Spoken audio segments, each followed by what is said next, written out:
Good morning. Thank you for joining us. Today I'm joined by Drs. Walensky and Fauci. The cases of COVID-19 are once again on the rise. Dr. Walensky will highlight the public health consequences and strong public health recommendations for the next few weeks. In the meantime, we are vaccinating the country as quickly as humanly possible, now averaging 2.7 million vaccinations over the last 7 days. Yesterday, the U.S. reported 3.28 million vaccinations. This is significant progress toward the president's now doubled vaccination goal of 200 million shots in his first 100 days in office, and toward our ultimate goal of getting all Americans vaccinated as equitably and efficiently as possible.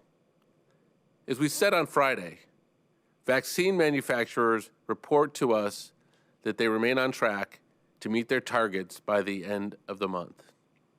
And Moderna announced that it had released its 100 millionth dose this morning. As of today, 73% of seniors have now received their first dose, and 36%, more than 1 in 3 adults, have received their first dose. That's 36% of adults. Overall, now more than 50 million Americans, approaching 1 in 5 adults, are fully vaccinated. The effort is an immensely complex endeavor, and pulling it off requires tens of thousands of people doing their part. And we are grateful to everybody on the front lines of this pandemic. This is good news. We're headed in the right direction, but we can't slow down. Millions remain unvaccinated and at risk. We need to keep increasing vaccine supply, the number of vaccinators in the field, and adding more safe and convenient places for Americans to get vaccinated, especially as more states begin to open vaccine eligibility to all adults. Now today, as part of this ongoing effort to help meet the president's goal of 200 million shots in his first 100 days, we're announcing 2 new federally run mass vaccination sites. The first is at America's Center Convention Complex in St. Louis, Missouri. And the second is at Roosevelt High School in Gary, Indiana. Soon, local residents will be able to get a shot at both of these sites, and together, they will be capable of administering 6,000 shots per day. We now have 21 operational sites and have already administered a combined 1.7 million shots. These sites are run by the federal government in close partnership with state and local officials, and they are placed in communities with high risk, according to CDC's Social Vulnerability Index, with a direct goal of ensuring we're equitably distributing vaccines and reaching communities that have been hurt the most by the pandemic. Before I turn it over to Dr. Walensky, I want to close by reiterating what the President said last Thursday. Help is here and hope is around the corner. But we're not there yet, as Dr. Walensky will report. The worst thing we could do now would be to let up. We cannot get complacent. We cannot let our guard down. It's imperative for us to stick to the science and follow public health guidance. That means continuing to wear masks. Masks save lives. It means continuing to socially distance. Socially distancing saves lives. And it means getting vaccinated when it's your turn. Because getting vaccinated saves lives. Not just your own, but your family and friends and neighbors too. With that, I'm going to turn this over to Dr. Walensky and then to Dr. Fauci for some important updates. Thank you, Andy. I'm glad to be back with you all today. I want to begin with an overview of the continuing concerning trends in the data. Yesterday, we in the United States surpassed 30 million cases of COVID-19. CDC's most recent data show that the 7-day average of new cases is slightly less than 60,000 cases per day. This is a 10% increase compared to the prior 7-day period. Hospitalizations have also increased. The most recent 7-day average, about 4,800 admissions per day, is up from 4,600 admissions per day in the prior 7-day period. And deaths, which typically lag behind cases and hospitalizations, have now started to rise, increasing nearly 3% to a 7-day average of approximately 1,000 deaths per day. When I first started at CDC about 2 months ago, I made a promise to you. I would tell you the truth, even if it was not the news we wanted to hear. Now is one of those times when I have to share the truth, and I have to hope and trust you will listen. I'm going to pause here. I'm going to lose the script, and I'm going to reflect on the recurring feeling I have of impending doom. We have so much to look forward to, so much promise and potential of where we are, and so much reason for hope, but right now I'm scared. I know what it's like as a physician to stand in that patient room, gowned, gloved, masked, shielded, and to be the last person to touch someone else's loved one because their loved one couldn't be there. I know what it's like when you're the physician, when you're the healthcare provider, and you're worried that you don't have the resources to take care of the patients in front of you. I know that feeling of nausea when you read the crisis standards of care and you wonder whether there are going to be enough ventilators to go around and who's going to make that choice. And I know what it's like to pull up to your hospital every day and see the extra morgue sitting outside. I didn't know at the time when it would stop. We didn't have the science to tell us. We were just scared. We have come such a long way. 3 historic scientific breakthrough vaccines, and we are rolling them out so very fast. So I'm speaking today not necessarily as your CDC director, and not only as your CDC director, but as a wife, as a mother, as a daughter, to ask you to just please hold on a little while longer. I so badly want to be done. I know you all so badly want to be done. We are just almost there, but not quite yet. And so I'm asking you to just hold on a little longer, to get vaccinated when you can, so that all of those people that we all love will still be here when this pandemic ends. The trajectory of the pandemic in the United States looks similar to many other countries in Europe, including Germany, Italy, and France, looked like just a few weeks ago. And since that time, those countries have experienced a consistent and worrying spike in cases.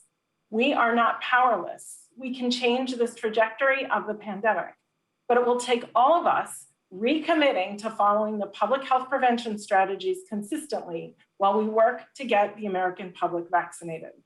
I'm calling on our elected officials, our faith-based communities, our civic leaders, and our other influencers in communities across the nation. And I'm calling on every single one of you to sound the alarm, to carry these messages into your community and your spheres of influence. We do not have the luxury of inaction. For the health of our country, we must work together now to prevent a 4th surge. And after that honest plea, I want to reflect on so many reasons we have to be hopeful and why your actions today can get us out of this soon. As I shared last week, we continue to get more and more real-world evidence on the protection of COVID-19 vaccines provide. And CDC scientists have been working since these vaccines were first authorized to expand the evidence supporting their effectiveness. Today, I'm excited to share information about a new CDC-led study that's being published in the MMWR. This study assesses the real-world effectiveness of the Pfizer and Moderna vaccines in preventing infections among nearly 4,000 healthcare personnel, first responders, and other essential workers in 6 states from mid-December to mid-March. The study found that the risk of infection was reduced by 90% after individuals received the 2 recommended doses of the vaccine. The study also found that people starting to get a protective effect even after the first dose, the risk of infection decreased by 80% after 2 weeks. Findings of this are all consistent with the clinical trial data. Importantly, people in the study received self-collected nasal swabs each week for laboratory testing, allowing CDC to look at evidence of COVID-19 infection, whether or not people had symptoms. A small number of infections were asymptomatic. However, most infections occurred among people whose infections were identified by testing before they developed symptoms or knew they were infected. This study also demonstrates that 2 vaccines can reduce the risk of COVID-19 infections, not just in symptomatic infections, but also in asymptomatic or pre-symptomatic infections. This study is tremendously encouraging and complements other recent studies published in New England Journal of Medicine and discussed by Dr. Fauci last week among similar populations at high risk of exposure to COVID-19 because of their occupations. These findings also underscore the importance of getting both of the recommended doses of the vaccine in order to get the greatest level of protection against COVID-19, especially as our concerns about variants escalate. Our national vaccination efforts are working. As of yesterday, over 93 million people have received 1 or more doses of vaccine, and over 51 million people have been fully vaccinated. And CDC is collaborating across the government with our state, territorial, local, and tribal partners to get vaccines to communities and to get vaccinations into arms as quickly as possible through a multitude of channels, including the Federal Retail Pharmacy Program, through FEMA's community vaccination centers and mobile clinics, and through HRSA's Community Health Center program. These efforts are rapidly advancing our goal to getting 200 million shots in arms during the first 100 days of this administration. Over 1 in 3 adults in this country have already received 1 dose. Finally, I want to share today that CDC is making important updates to the list of underlying medical conditions that can increase risk of severe COVID-19 outcomes. This update is keeping up with my commitment to lead with science, to have clear information on our website, and to better describe the science underlying these conditions. After a thorough review of the evidence, we have simplified the list of underlying conditions for consumers and created a new page for healthcare providers. This will make it easier for patients and the public and providers to understand the important information related to their underlying medical conditions and its potential impact on COVID-19 severity. We have also updated the list of underlying medical conditions to include substance use disorders based on evidence that having these conditions can increase risk of severe illness or death from COVID-19. You can now visit the CDC website to learn more about these underlying medical conditions and the science evidence used to support their inclusion in the list. I reach out to you both with my concerns and also my hope, so that you can all be here to hear this message, healthy and vaccinated, in the months ahead. Thank you. I will now turn things over to Dr. Fauci. Thank you very much, Dr. Walensky. I'd like to make a few comments over the next couple of minutes that extend what you just heard from Dr. Walensky, and that is the importance of vaccination to prevent severe disease and why we cannot pull back on our mitigation efforts. This is a paper from the Annals of Internal Medicine from some time ago, which showed that about 1/3 of people with SARS-CoV-2 infection never develop symptoms. That's the good news. Next slide.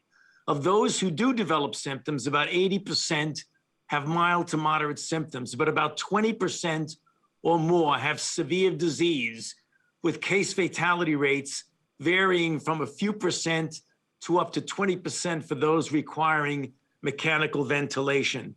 Now, let me show you something that is very dramatic. If you look at the multi-system manifestations of COVID-19, they are multitudinous. The most important and common of which is the acute respiratory distress syndrome. But we know now there are neurological disorders, cardiac dysfunction, acute kidney injury, hypercoagulability. Bottom line, this is a very serious disease, which has already led to the death of about 550,000 people in the United States. Next slide. This slide is very dramatic. If you look on the left-hand part of the slide, it's a normal CT scan of the lung. The area that looks black and dark are normal lung because there are air spaces. On the right-hand side of the slide is a patient that I made rounds on at the NIH Clinical Center last week.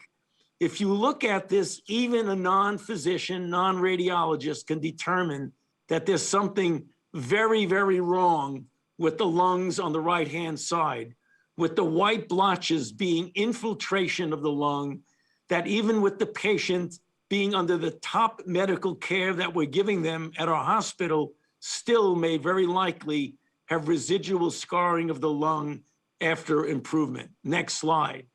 This is another patient we saw at the clinical center who developed a brain infarct, as shown on the left-hand part of the slide, with the arrow pointing to the infarcted part of the brain. Bottom line, as Dr. Walensky said in her experience at Mass General, the same at the NIH Clinical Center, this is a very, very bad disease. The fundamentals to prevent acquiring this are the public health measures that Dr. Walensky mentioned, but also vaccination. Absolutely critical. Next slide. If you look at the prevention of hospitalization and death among the 5 vaccines on the left-hand part of the slide, with one exception of a hospitalized patient in the vaccine arm of the Moderna study, virtually 100% protection against hospitalizations and death. In other words, we can prevent what I showed you on the previous 2 slides by getting vaccinated. And on the last slide, what you see in red is hospitalizations going down, as in the blue bars, vaccinating people going up. The bottom line, hang in there, as Dr. Walensky said. We really need to hold on to the public health measures as we get more and more people, from 2 to 3+ million people, vaccinated every day. It will be a race between the vaccine and what's going on with the dynamics of the outbreak, and we can win this by just hanging in there a bit longer. Back to you, Andy. Thank you, Dr. Fauci and Dr. Walensky. Let's go to questions. First question will go to Ed O'Keefe at CBS. Thank you guys for doing this again, as always. I have one other question, but given what the director just said, I guess I want to follow up a little bit and ask, if I heard you correctly, you said you're concerned about impending doom. What is it that you saw in the data that is causing you to sort of start to feel this way again? And then was curious if you guys can discuss what is the government or the administration's current role in issuing these so-called passports or certificates, and why is it taking a little while longer for the US to do that when places like Japan and China and the EU are further along? So, Dr. Walensky, why don't you take the first question and I'll endeavor to take the second. When we were stagnating at around 40 to 50,000 cases a day for a couple of weeks there, we didn't see trends going down anymore, but things were sort of holding steady. What we've seen over the last week or so is a steady rise in cases. We're now in the 60 to 70,000 range. And when we see that uptick in cases, what we have seen before is that things really have a tendency to surge and surge big. We know that cases sometimes can be a week or 2 behind the behaviors that lead to those cases, the mixing that leads to those cases. We know that travel is up, and I just worry that we will see the surges that we saw over the summer and over the winter again. Thank you. And I'll take your second question. Begin with this.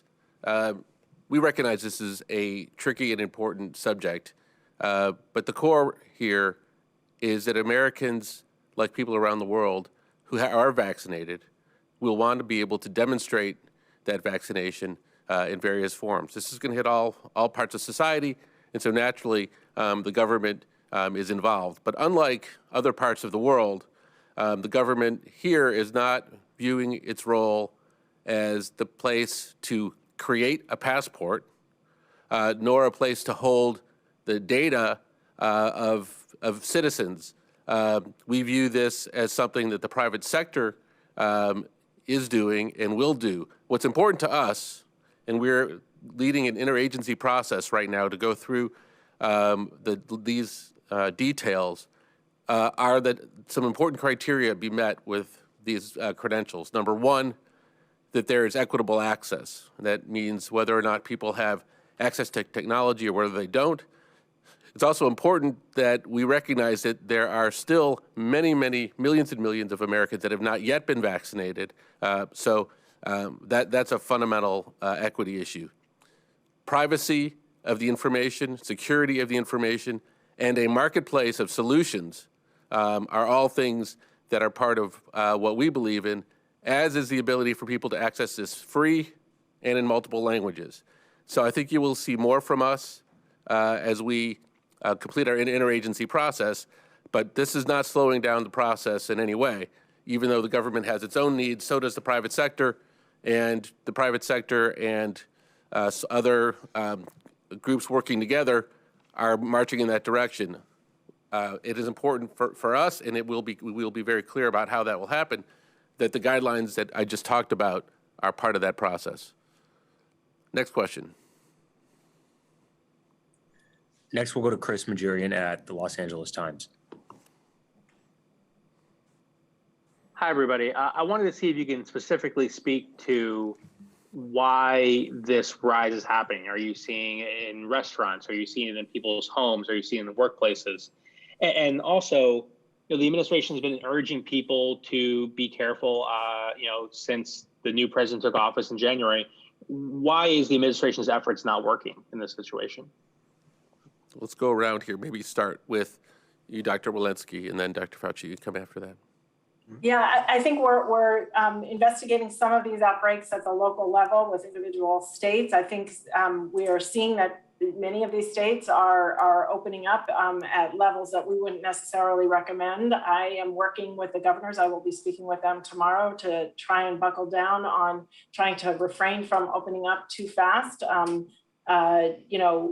In the context of the fact that we're scaling up these vaccines. I think we've seen an uptick in travel. We have seen an uptick in travel. Much more travel is happening. I think people want to be done with this. As I mentioned, I too want to be done with this. The thing that's different this time is that we actually have it in our power to be done with the scale up of vaccination. And that will be so much slower if we have another surge to deal with as well. Dr. Fauci, anything you want to add to that?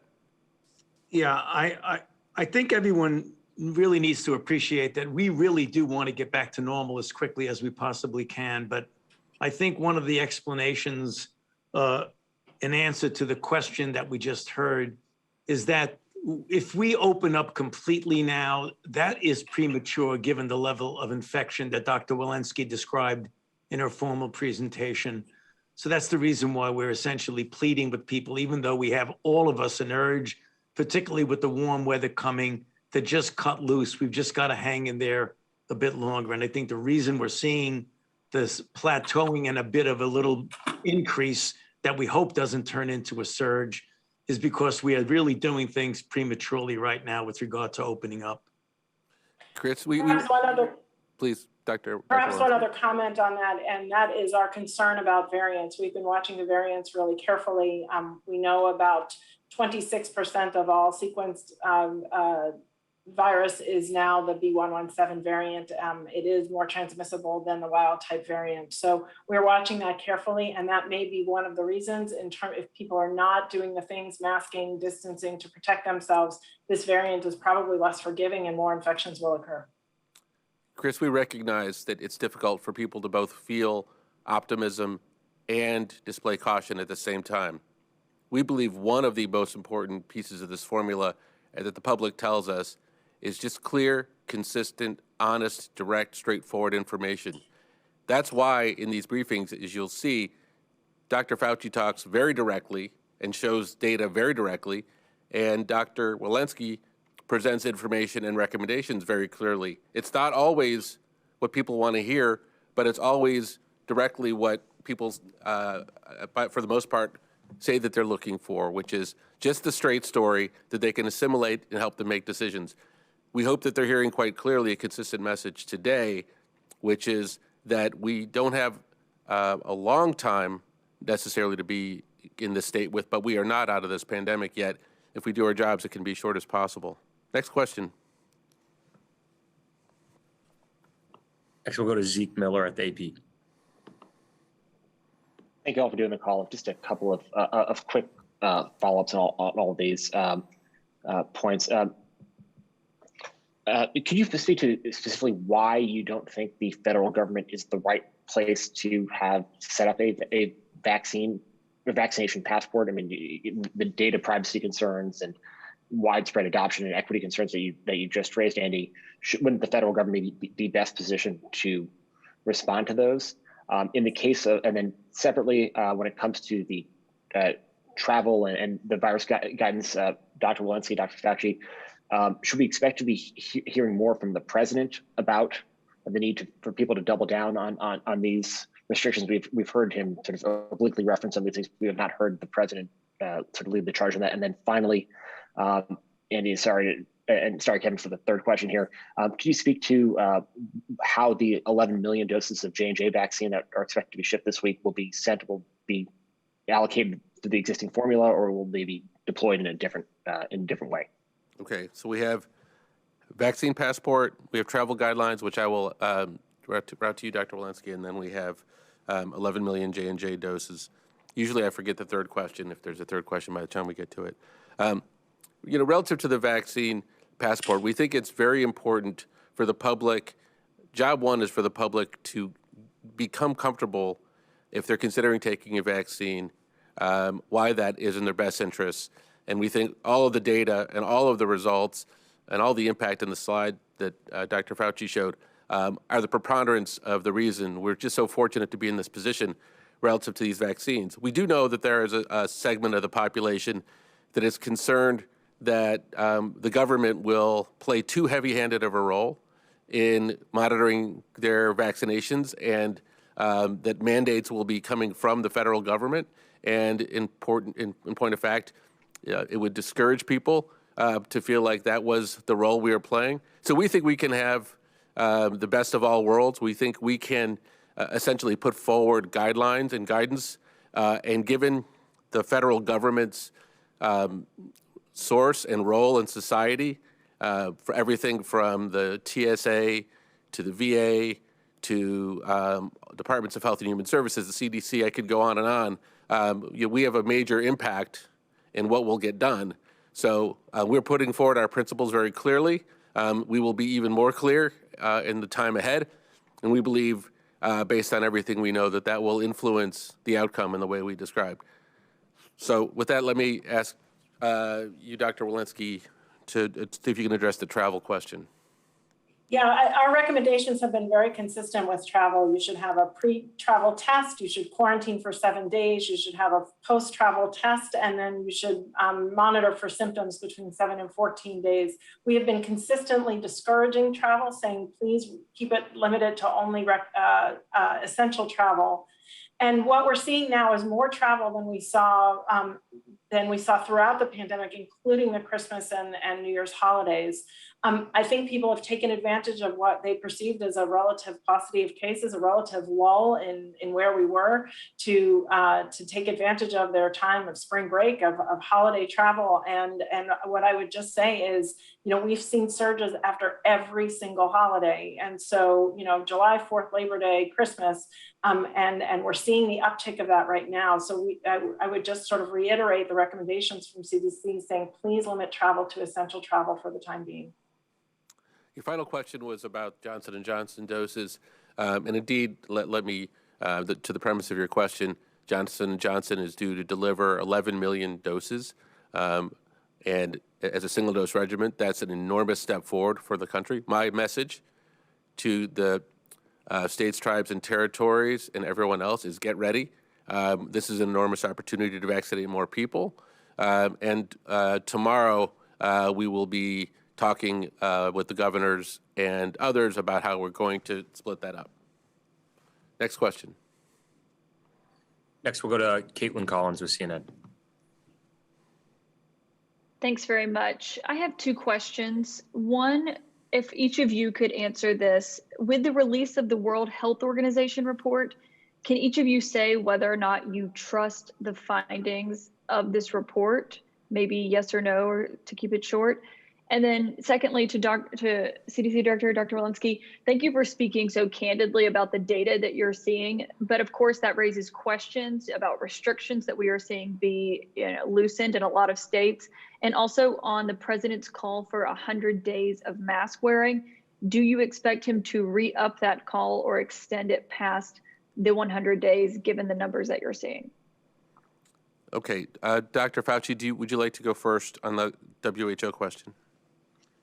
Yeah, Caitlin, I'd like to see that report first. And I also would like to inquire as to the extent in which the people who were on that group had access directly to the data that they would need to make a determination. Once I get that information, I'll be able to more adequately answer whether I trust it or not. But I want to read the report first and then get a feel for what they really had access to or did not have access to. Dr. Walensky. Yeah, I don't have much to add to what Dr. Fauci has said with regard to the report, and simply to say, as I too have not yet had an opportunity to see it. With regard to the surging, we are working closely with the states. I will be speaking with the governors tomorrow to try and reinforce the need for these for current restrictions to not open up. I think what we do with masking will really depend on where we are 40 days from now. Yep, and I would just add, it got to my inbox this morning, so I'm going to reserve judgment as well. Next question. We have time for one more question. We'll go to Shannon Flirth with MedPage Today. Hi, thank you for taking my question. Dr. Walensky, I wondered if you could expand on what you said regarding substance use disorders and the concerns around exacerbating the risk of COVID-19 among those people. Are there other groups that there's increased risk of COVID outcomes? And are there any people that you're taking off the list? And how would that change any policies or recommendations going forward? Yeah, thank you for that. I would invite you to sort of visit the list. It's sort of a comprehensive review. We do know that we've seen data that folks who have substance use disorders have increased risk of severe disease. There's a medical review, a scientific review with that as well, and an updated list of the scientific review of all the disorders that are the underlying conditions that may exacerbate COVID-19. Thank you. Thanks for those questions. I invite everybody to tune into the President's remarks later today, and we will be doing this briefing again later in the week. Thank you.